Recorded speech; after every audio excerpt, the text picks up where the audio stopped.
अस्सलामुअलैकुम। आज मैं आपको बुक D1 जिसका चैप्टर 7 है उसकी एक्सरसाइज 7C का क्वेश्चन 1 कराऊंगी। क्वेश्चन 1 हम रीड करते हैं। If y is equal to 3 upon 5x plus 26, find the value of y when x is equal to 12। Question में हमें y की इक्वेशन गिवन है, हमें y की वैल्यू फाइंड करनी है, जबकि हमें x की वैल्यू गिवन है। हम y की वैल्यू इस तरीके से फाइंड करेंगे कि इस इक्वेशन के अंदर हम x की वैल्यू पुट करेंगे, देन हमें y की वैल्यू फाइंड हो जाएगी। हम इसको इस तरीके से सॉल्व करते हैं कि हम ये जो y की हमें इक्वेशन है ये हम यहाँ पे लिखते हैं 3/5x प्लस 26। यहाँ पे हम x की वैल्यू पुट करेंगे, put x is equal to 12 in above equation। y is equal to 3/5, x की जगह हम 12 पुट करेंगे plus 26। y is equal to 312 time 36 upon 5 plus 26। अब 36/5 ये फ्रैक्शन में टर्म्स है, इसके डिनोमिनेटर में 5 है, इसके डिनोमिनेटर में कोई नंबर नहीं है, मीन्स के 1 है। अब दोनों टर्म फ्रैक्शन में आ गई हैं। जब दो टर्म फ्रैक्शन में हो, बीच में प्लस या माइनस के साइन हो, तो हम उसको इस तरीके से सॉल्व करते हैं कि हम इनका एलसीएम लेते हैं। हम इनका एलसीएम लेंगे और एलसीएम में हमें नीचे के टर्म को सेम बनाना होता है। जैसे यहाँ 5 है और 1 है, तो हम 1 को ईजिली 5 बना सकते हैं अगर हम 1 को मल्टीप्लाई करें 5 से। जो नंबर नीचे वाले नंबर से डिनोमिनेटर से मल्टीप्लाई होगा वही नंबर ऊपर वाले नंबर से भी मल्टीप्लाई होगा। हम 5 को 26 से भी मल्टीप्लाई करेंगे और 1 से भी मल्टीप्लाई करेंगे। 26 multiply by 5, 1 multiply by 5, y is equal to 36/5 as it is आ जाएगा, प्लस 26 को हम 5 से मल्टीप्लाई करेंगे, 5 6 टाइम 30, 5 2 टाइम 10, 10 प्लस 3 130, 130 1 5 टाइम 5। अब ये डिनोमिनेटर सेम आ गए हैं, तो हम डिनोमिनेटर को 1 टाइम लिखते हैं और जो न्यूमरेटर है उसको हम एज इट इज लिख देते हैं 36 प्लस 130। अब हम 36 में 130 को प्लस करेंगे, 130 प्लस 36, 6 एज इट इज आ जाएगा, 3 प्लस 3 6 और 1, y इज इक्वल टू 166/5। अब ये y की वैल्यू आ गई है, ये फ्रैक्शन की फॉर्म में है और ये इम्प्रॉपर फ्रैक्शन है। जब आंसर इम्प्रॉपर फ्रैक्शन के अंदर आए, इम्प्रॉपर फ्रैक्शन मीन्स के ऊपर का जो न्यूमरेटर है, जो नंबर है वो डिनोमिनेटर से बड़ा हो, तो हम उसको इम्प्रॉपर फ्रैक्शन कहते हैं। तो हम इसको कन्वर्ट कर देते हैं मिक्स फ्रैक्शन के अंदर। तो अब हम इसको मिक्स फ्रैक्शन के अंदर कन्वर्ट करके लिखेंगे 5 3 time 15, 16 minus 15 1, 6 as it is लिखेंगे, 5 3 टाइम 15, 16 माइनस 15 1, ये रिमाइंडर कहते हैं इसको, ये कोशंट है। अब हम इम्प्रॉपर फ्रैक्शन को मिक्स फ्रैक्शन के अंदर इस तरीके से लिखेंगे, डिवाइजर आता है यहाँ, रिमाइंडर और ये कोशंट। जब भी आंसर इम्प्रॉपर फ्रैक्शन के अंदर आता है तो हम उसको मिक्स फ्रैक्शन में कन्वर्ट करके लिखते हैं। y की वैल्यू फाइंड कर ली है। अब हम क्वेश्चन 2 करते हैं। ये इसका क्वेश्चन 2 है, हम रीड करते हैं। If s is equal to 4πr², find the value of s when r is equal to 10 whole 1/2। Part 2 में हमें फाइंड करना है the positive value of r when s is equal to 616 और हमें यहाँ पे पाई की वैल्यू गिवन है 22/7। सबसे पहले हम इसका पार्ट 1 करेंगे। क्वेश्चन 2 का हमें s की इक्वेशन गिवन है और हमें इसमें s की वैल्यू फाइंड करनी है और हमें r की वैल्यू गिवन है। हम r की वैल्यू इस इक्वेशन में पुट करेंगे, देन हमें s की वैल्यू फाइंड हो जाएगी। हम इसका सबसे पहले पार्ट 1 करते हैं।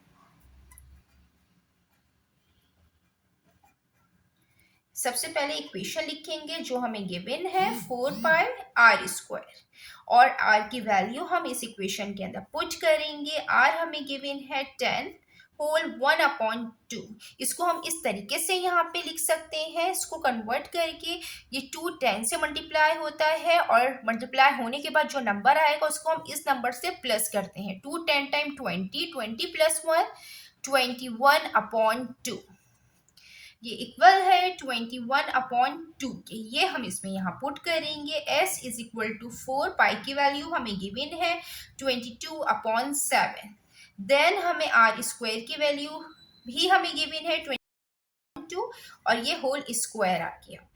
s is equal to 4, 22/7 as it is आ जाएगा। ये 21 के ऊपर स्क्वायर है तो हम इसको इस तरीके से लिख सकते हैं 21 मल्टीप्लाई बाय 21 मीन्स के 2 टाइम यहाँ पे 21 है।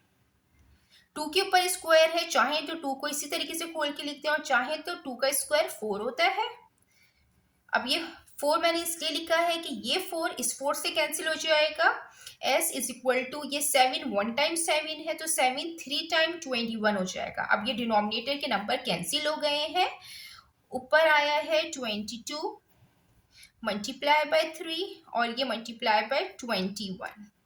22 को हम जब 3 से मल्टीप्लाई करेंगे तो 66 आ जाएगा। हम इसको 21 से मल्टीप्लाई करेंगे तो 66 और 21। 1 6 times 6, 1 6 times 6, 2 6 time 12, 2 6 time 12, 12 plus 1 13, 6 6 plus 2 8, 3 1। यहाँ पे जो s की वैल्यू आई है वो आई है 1386। इसमें हमें पार्ट 1 में हमें s की वैल्यू फाइंड करनी थी, ये हमने फाइंड कर ली है।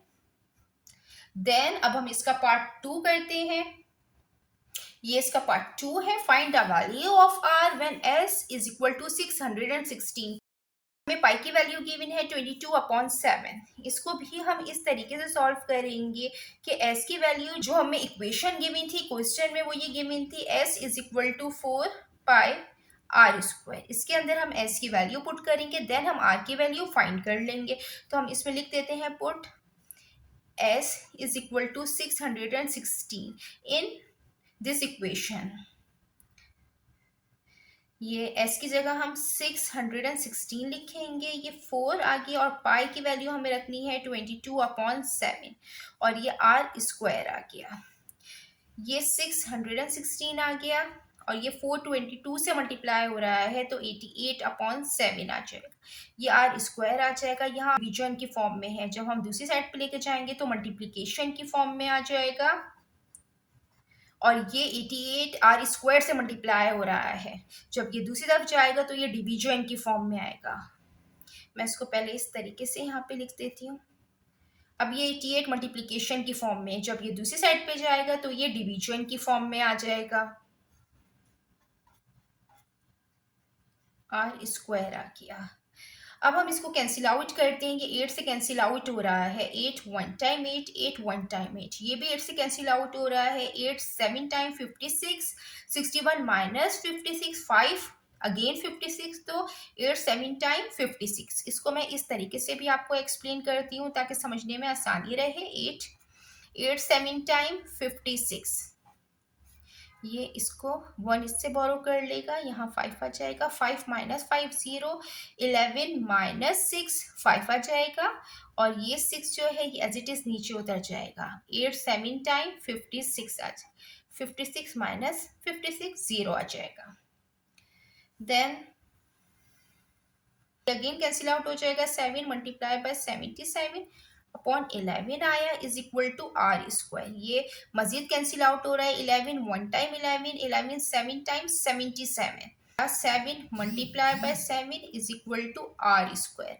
हम इसको इस तरीके से भी यहाँ पे लिख सकते हैं। r square is equal to 7 multiply by 7। अब r के ऊपर स्क्वायर है, हमें यहाँ पे सिर्फ r की वैल्यू फाइंड करनी है। तो जब हम स्क्वायर खत्म करते हैं तो हम दूसरी तरफ स्क्वायर रूट लगा देते हैं।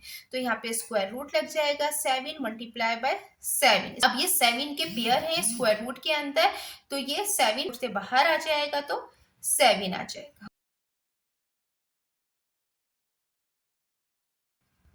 आप इसको इस तरीके से भी यहाँ पे कर सकते हैं कि ये 7 मल्टीप्लाई बाय 7 है और ये 49 है और 49 का जो स्क्वायर रूट होता है वो 7 होता है। आप इसको इस तरीके से भी कर सकते हैं कि 49 का स्क्वायर रूट 7 होता है। ये 7 is equal to 7 multiply by 7, 7 7 time 49। तो ये पेयर की फॉर्म में ये बाहर आ जाएगा। जितना मैंने एक्सप्लेन किया है, अगर इसमें कोई भी क्वेरी है तो आप कमेंट्स में पूछ सकते हैं।